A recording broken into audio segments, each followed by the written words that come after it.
నమస్తే, welcome to BRK. నేను పద్మ. ఈరోజు మనతో పాటు ఉన్నారు పొలిటికల్ అనలిస్ట్ డాక్టర్ బాలా గారు. నమస్తే అండి. నమస్తే. ఒక డిఫరెంట్ టాపిక్ అనే అనుకోవాలి.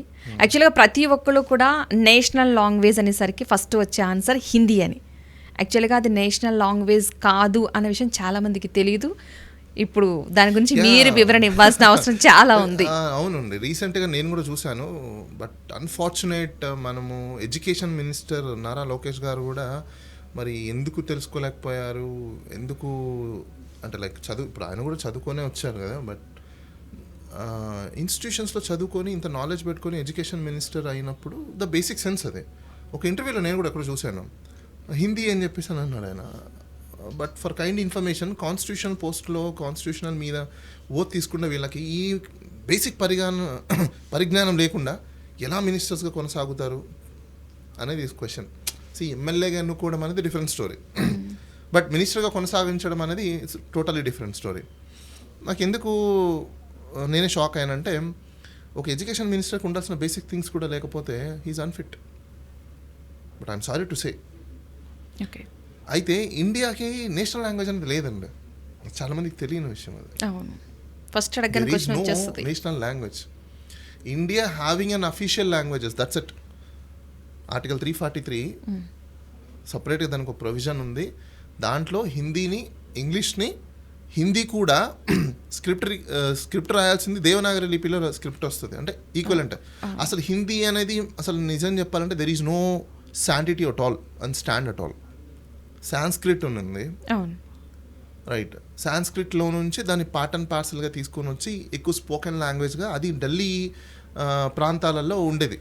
ఎప్పుడు ఆల్మోస్ట్ ఇది 10th century ఆ టైమింగ్స్లో జరుగుతున్నది. దీనికంటే ముందు నుంచి లాంగ్వేజెస్ ఉన్నాయి కదా, బిఫోర్ 1500 BC అప్పుడు మీకు లాంగ్వేజెస్ ఉన్నాయి. సాంస్క్రిట్ ఎక్కువ వాడేవాళ్ళు అప్పుడు. సో ఆ లాంగ్వేజ్లో నుంచి బైఫెర్కేట్ అవుతూ డరైవ్ అవుతూ వచ్చిన తప్ప నుంచి దర్ ఇస్ నో స్పెసిఫికల్, అంటే స్పోకెన్ లాంగ్వేజ్ అని మనం చెప్పచ్చు. బట్ వేరాజ్ లాంగ్వేజ్ని అదే పనిగా స్పెసిఫిక్గా దానికి ఐడెంటిటీ అనేది దెర్ ఇస్ నో.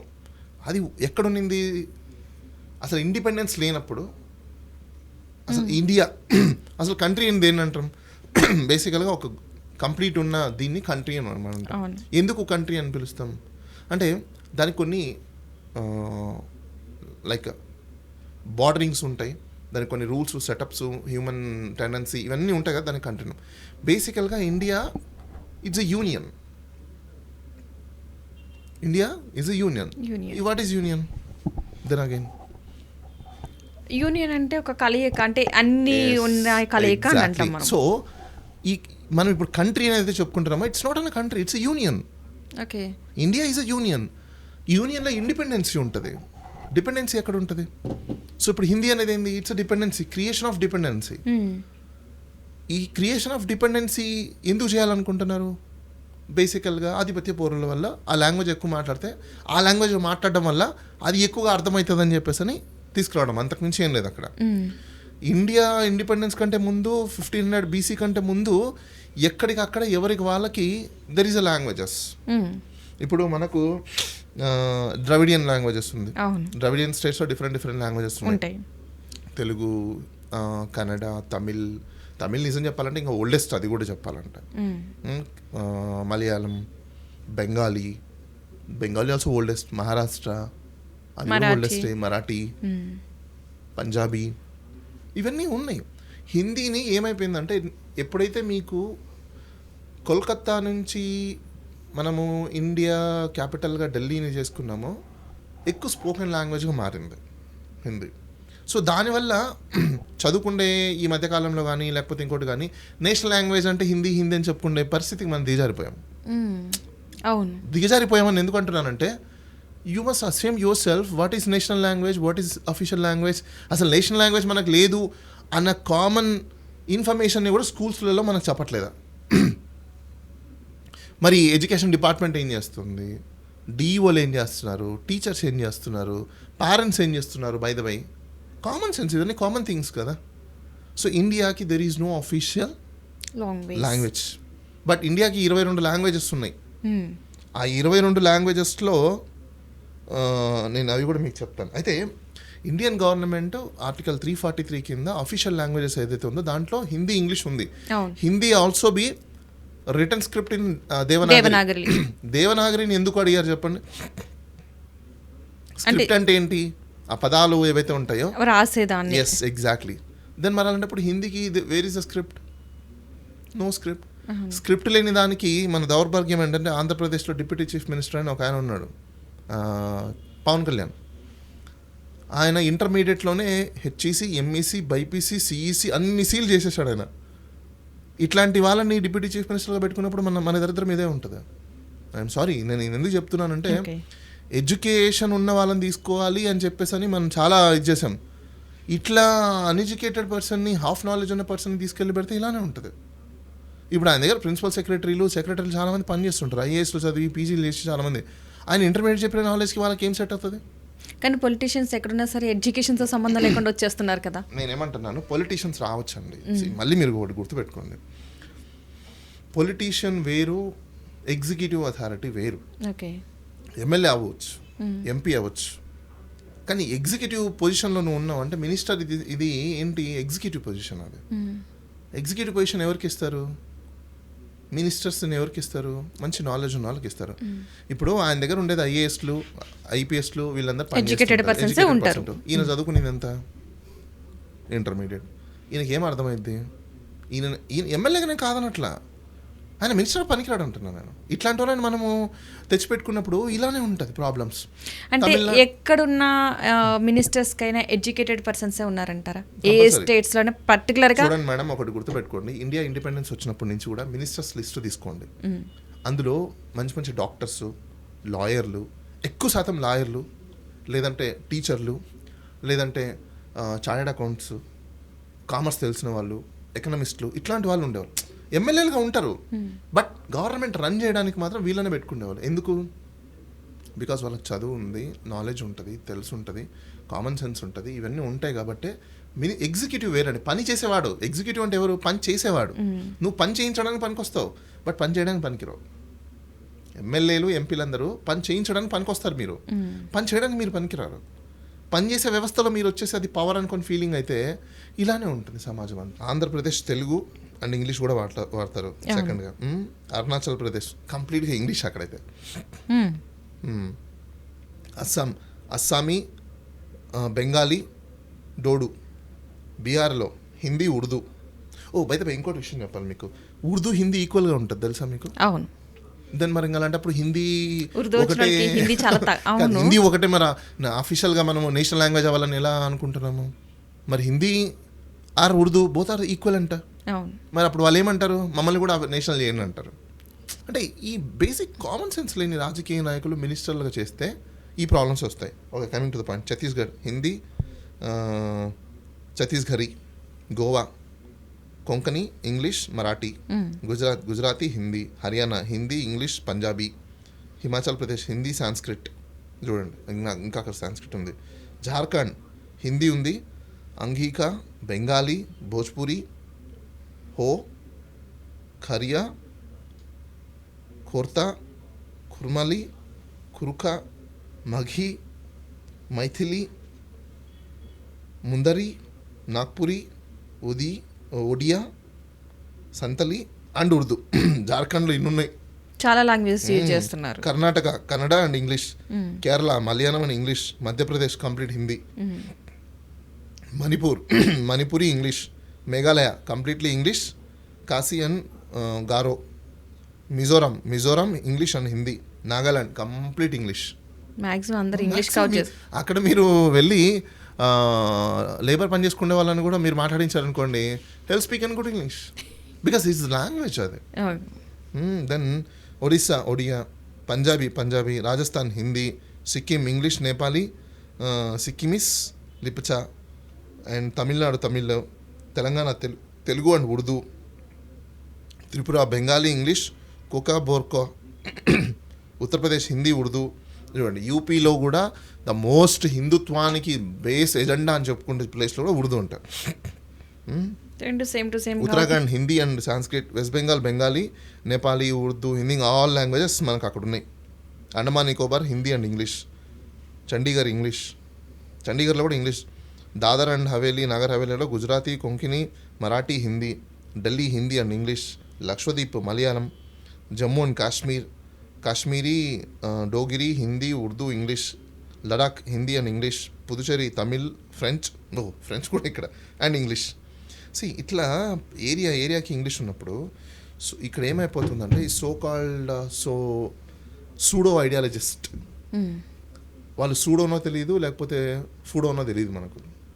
ఇలాంటి ఐడియాలజిస్ట్ ఉన్న వాళ్ళందరూ ఈ రాష్ట్రానికి ఆ రాష్ట్రానికి బేసికల్గా ఈ స్టార్ట్ అయింది ఈ మిస్టర్ పవన్ కళ్యాణ్ వల్ల. He doesn't know anything. అతనికి బేసిక్స్ సెన్స్ లేదు, నాలెడ్జ్ లేదు, ఏం తెలియదు అతనికి. ఏమైనా మాట్లాడితే 2 లక్షల పుస్తకాలు చదివాను అంటాడు. నేను ఇంటర్మీడియట్లో రకరకాల ఎక్కడికి వెళ్తే అక్కడ నేను పుట్టానని చెప్పి ఆయన కాస్తైనా కామన్ సెన్స్ ఉందో లేదు నాకు అర్థం కావట్లేదండి. తమిళనాడుకి వెళ్తే తమిళనాడులో పుట్టాను అంటాడు, నెల్లూరుకి వెళ్తే నెల్లూరులో అంటాడు, కడపకి వెళ్తే కడప అంటాడు, చెన్నైకి వెళ్తే చెన్నై. ప్రతి చోట what is this non sense? Your A political person, stand on your words. మరి అట్లాంటి పొలిటీషియన్స్ తయారు చేసిన ఒక డిస్టింగ్విష్ లాంగ్వేజ్ బ్యారియర్స్ ఇది. అందుకోసం ఈరోజు మీరు క్వశ్చన్ అడుగుతున్నారు నాకు తెలిసి. మరి అయితే ఇంత నేషనల్ లాంగ్వేజ్గా హిందీని ఎందుకు అంత ప్రచారం చేస్తున్నారు? హిందీనే అంటే మనకి సబ్జెక్ట్ వైజ్ కూడా ఎక్కడైనా సరే పొలిటికల్ ఎజెండా ఇక్కడ. ఎందుకు పొలిటికల్ ఎజెండా అంటున్నానంటే ఇది ఈ రోజు కోసం వాళ్ళు చేస్తున్న చర్య కాదు, లాంగర్ రన్ విజన్ అంటారు దీన్ని. ఎందుకు లాంగర్ రన్ విజన్ అంటే నార్త్ ఆధిపత్యము యూనియన్ అనే దాన్ని పీకేయాలని చెప్పేసి వాళ్ళ ప్లానింగ్. నేషన్ అనేది మాత్రమే పెట్టాలి, యూనియన్ అనేది ఉండకూడదని వాళ్ళ ప్లానింగ్. ఓకే, నేషన్ అనేది వచ్చింది అనుకోండి వాళ్ళు చెప్పింది నడుస్తుంది, ఓకే, నార్త్ వాళ్ళది. అది యూనియన్ ఉందనుకోండి ఎవరికి వాళ్ళకి ఇండిపెండెన్సీ ఉంటారు యూనియన్లో. ఎస్, అదే ప్రజలు గమనించాల్సిన విషయం ఏంటంటే యూనియన్గా ఉంటేనే మీ హక్కులు ఉంటాయి, మీ యొక్క లాంగ్వేజ్ ఉంటుంది, మీ బతుకు భవిష్యత్ అంతా మీ కంట్రోల్లో ఉంటుంది. మీరు నేషన్ అన్నారు అనుకోండి, నేషన్కి వెళ్ళిపోయారు అనుకోండి ఇవేం ఉండవు, డామినెన్సీ ఉంటుంది, ఏ చెప్తే అది దట్స్ ఇట్, అంతే. యూనిలేటరల్ అక్కడ, యూనిలేటరల్. మీరు వినడానికి ఏముంటుంది, మీదేముంటుంది అక్కడ. అది మీరు యూనియన్లో ఉన్నారు. యూనియన్ ఏం లేదండి, సమూహం అంతే. మీ ఇండిపెండెన్సీ ఉంటుంది, మీరు దాంట్లో పార్ట్ ఉంటారు, మీకే ఉంటుంది. కానీ వాళ్ళ దాంట్లోకి మీరు విలీనం అయిపోయారు అనుకోండి. మీకు బెస్ట్ ఎగ్జాంపుల్ ఒకటి చెప్పనా, మొన్న రాజకీయ పార్టీలు బీజేపీ, తెలుగుదేశము, జనసేన అలియన్స్ అయ్యాయి. అలియన్స్ అవ్వకుండా 2 టీడీపీలోకి విలీనం అయిపోయి ఉండొచ్చుగా. ఎందుకు అయిపోలే? వాళ్ళ ఇండిపెండెన్స్ వాళ్ళకి కావాలి. అంటే పొలిటికల్ పార్టీలు చూడండి ఇక్కడ ఎంత స్వార్థపరులో వీళ్ళు. బీజేపీకి ఏమో బీజేపీ ఇండిపెండెన్సీ కావాలి, జనసేనకేమో జనసేన ఇండిపెండెన్స్ కావాలి, టీడీపీకి టీడీపీ ఇండిపెండెన్స్ కావాలి. కానీ వీళ్ళిద్దరు మెర్జ్ అయిపోవచ్చుగా. మెర్జ్ అయిపోతే ఇండిపెండెన్సీ పోయిద్ది, ఒక్కరే ఆధిపత్యం నడుస్తుంది. మీకు ఎగ్జాంపుల్ ప్రజలందరూ గమనించండి. ఎందుకు నేను ఈ విషయం చెప్తున్నానంటే ఇప్పుడు జనసేన పార్టీకి ఒక పవన్ కళ్యాణ్ ప్రెసిడెంట్, అంటే ఆయనకు ప్రెసిడెంట్ అనే హోదా. బీజేపీ పార్టీ కూడా ఒక ప్రెసిడెంట్, లోకల్ ప్రెసిడెంట్, ఆయనకు ఒక హోదా. టీడీపీ పార్టీలో కూడా ఒక హోదా. అవునా? ఎందుకు? ఇండిపెండెంట్గా యూనియన్గా ఉన్నారు కాబట్టి. అదే వాళ్ళను నేషన్ చేయండి, ఒకటే అవ్వాలి. అప్పుడు నేరేటివ్ ఆఫ్ 1 చేయండి, ఒకడే ప్రెసిడెంట్, ఒకడే జనరల్ సెక్రటరీ ఉంటాడు, ఒకరి మాటే వినాల్సి వస్తుంది. సో నష్టమా లాభమా? ప్రజలందరూ గమనించాల్సింది union as we always a benefit for you. ఎవరి లాంగ్వేజ్ వాళ్ళకి బెనిఫిట్. అలా కాదు అని చెప్పేసి అని ఈ ఆధిపత్య పోరుని తీసుకొచ్చే బీజేపీ వాళ్ళు చెప్పిన ఐడియాలజీలు పడిపోయారా? వాళ్ళు హిందుత్వం అసలు రాజకీయాలలో as per election commission of India rules ప్రకారం కావచ్చు, రిప్రజెంటేషన్ ఆఫ్ పీపుల్ యాక్ట్ ప్రకారం కావచ్చు, లేకపోతే కాన్స్టిట్యూషన్ ఆఫ్ ఇండియా ప్రకారము మన డెమోక్రసీలో పొలిటికల్ పార్టీస్ రిలీజియస్ సంబంధించిన పొలిటికల్ సిస్టమ్ని చేయకూడదు. It's a ban. రిలీజియస్కి సంబంధించిన పొలిటిక్స్ చేస్తే వాళ్ళ పార్టీని డిజాల్వ్ చేయాలి. ఎలక్షన్ కమిషన్ కంప్లైంట్ చేస్తే వాళ్ళని పీక్ పడేస్తారు. అసలు చేయకూడదు. కానీ మన వాళ్ళు ఏం చేస్తున్నారు, అందరూ మతాల మీద, జాతుల మీద మాత్రమే దట్స్ అబ్సల్యూట్లీ ఫండమెంటల్లీ రైట్ అని అనుకుంటున్నారు అందరూ. ఫండమెంటల్లీ రాంగ్ అది. జాతుల మీద, మతాల మీద చేసే పాలిటిక్స్ రైట్ అని ఫీలింగ్లో ఉన్నారు. No, it is wrong boss. నువ్వు ఇప్పుడు ఒక జాతివాడు ఓట్లేస్తే కావదు, ఒక జాతివాడు ఇట్లేస్తాడు, ఒక జాతివాడు అట్లేస్తాడు. End of the day majority వాళ్ళు తీసుకున్న డెసిషన్ని అది అందరికి ఇంప్లిమెంట్ అవుతుంది. అది మీకెందుకు అర్థం కావట్లా? నీకు కూడా ఎఫెక్ట్ అవుతుంది అది రేపు. వాళ్ళు చేసే తప్పుడు పనులు నీ పిల్లలకి, నీ పిల్లల భవిష్యత్తుకి. చాలామంది ఏమంటున్నారంటే ఫ్రీ బీస్ ఇవ్వడం వల్ల ఏదో పోతుందని అంటున్నారు. చదువుకున్న ఎడ్యుకేటెడ్ బ్రెయిన్లెస్ పీపుల్స్ చాలామంది ఉన్నారు. I'm straight question for them. You must know what is your father first. Free బీస్ ఫ్రీ బీస్తోనే మీ ఫాదర్ మీ వాళ్ళు మీకు చదివించే లేకపోతే వాళ్ళు చదువుకుంటేనే ఈ స్టేజ్కి వచ్చారు. ఫ్రీ బీస్ అనేది ఇట్స్ అ రైట్. ఫ్రీ బీస్ వెలిఫేర్ చేయకపోతే ఒక జనరేషన్ నాశనం అయిపోతుంది. ఓకే, ఈ బేసిక్ సెన్స్ తెలియక చాలామంది, ఐఎమ్ ఓపెన్లీ స్పీకింగ్ అండి, నేను కూడా చదువుకున్నాను, ఇప్పుడు నేను కూడా అంటాను, I'm shame on my brothers and sisters. The only reason we are educators, we must understand a common sense. అరే we doesn't have a common sense. Freebies లేదు, ఫ్రీ బీస్ ఇవ్వకూడదు అంటే నువ్వు ట్యాక్స్ కట్ట అంటే నీకంటే ముందు ఎవరు ట్యాక్స్ కట్టలే, మరి నీకు ఫ్రీ సీట్ రాలే, నువ్వు వాడు కట్టిన ట్యాక్సుల మీద నువ్వు బతికావుగా, నీ పేరెంట్స్ బతికారుగా, నీకు సబ్సిడీలు వచ్చాయిగా, ఎక్కడో చోట ఏదో ఒక బెనిఫిట్ నువ్వు పొందే కదా వచ్చి ఉన్నావు, లేకుంటే రాలేదు కదా. మరి అప్పుడు వాళ్ళు అనుకుంటే మనకంటే ఎల్డర్స్ మేము ఎందుకు కట్టాలి, మేము ఎందుకు చేయాలి అని అనుకుంటే, ఆ రోజు వెలిఫేర్ అని అనుకుంటే ఈరోజు మీరు ఈ స్థాయికి వచ్చేవాళ్ళు కాదు. ఇండియా ఇంత గ్రోన్ అయ్యేది కాదు. ఇండియా ఈరోజు ఇంత క్యాపిటల్ సిస్టంలోకి వచ్చేది కాదు. Welfare is very important. అందుకే డెవలప్మెంట్ వెలిఫేర్ అనే దగ్గర రాజ్యాంగంలో కూడా ఉంది మనకు. డెవలప్మెంట్ ఫస్టా వెలిఫేర్ ఫస్టా అంటే ఏం చెప్పాలి చెప్పండి? పార్లమెంట్లో క్వశ్చన్ వస్తే welfare is the most important, welfare is the first, development is next. Why? వెల్ఫేర్తోనే కదా స్టార్ట్ అయ్యేది. డెవలప్మెంట్ రావాలంటే అసలు వెలిఫేర్ ఎందుకు ఫస్ట్ చేయాలి? డెవలప్మెంట్ చేయడానికంటే ముందు అది కావాలి కదా. అసలు మన యొక్క ఆబ్జెక్ట్ ఆఫ్ లైఫ్ ఏంటి? Peace and tranquillity, happy living life. అంతే. దానికి ఫస్ట్ ఏం కావాలి? వెలిఫేర్. వెలిఫేర్ చేస్తానే కదా మీకు తిండి కానీ, నిద్ర కానీ, ఇండ్లు కానీ, బట్టలు కానీ, హెల్త్ కానీ, లేకపోతే ఎడ్యుకేషన్ కానీ, ఇంకోటి కానీ వస్తుంది. ఓకే, మీకు ఇవన్నీ ఇస్తే మీకంటూ ఒక స్టాండర్డ్ ఆఫ్ లైఫ్ వస్తుంది. స్టాండర్డ్ ఆఫ్ లైఫ్ వస్తే మీ థింకింగ్ ప్రాసెస్ మారుతుంది. మీ థింకింగ్ ప్రాసెస్ మారితే సొసైటీకి మీరు ఏదైనా చెయ్యాలనే డెవలప్మెంట్ ఆఫ్ థాట్స్ వస్తాయి. మీ హెల్తే బాగాలేక మీరు బక్కచిక్కిపోయి సన్నగా అయిపోయి బ్లడ్ లేక ఏమి లేక డెవలప్మెంట్ చేయడానికి మీ బ్రెయిన్ ఎక్కడ పనిచేస్తుందండి? సైకలాజికల్గా మీ బ్రెయిన్ పనిచేయదు, ఆంథ్రోపాలజికల్గా మీ నర్వస్ సిస్టమ్ మొత్తం ఏమి యూస్ అవ్వదు. మరి ఇండియా కంట్రీ డెవలప్ ఎలా అవుతుంది? ఓన్లీ డెవలప్మెంట్ అని చేసుకుంటూ పోతే. ఈ సూడో డెవలప్మెంట్లో ఇప్పుడు మన చీఫ్ మినిస్టర్ ఉన్నాడు, ఆయన అమెరికాని కూడా నేనే కట్టా అంటాడు, సైబర్ టవర్స్ నేనే కట్టా, ఎయిర్పోర్ట్ నేనే కట్టా, అన్నీ ఆయన కట్టాడు అంటాడు. నేను ఎందుకు ఈ విషయం చెప్తున్నా అంటే, అరే క్లెయిమ్ చేసుకోబోయి వద్దనట్లేదు, బట్ నీ ఐడియాలజీ వల్ల చాలామంది నష్టపోతున్నారు.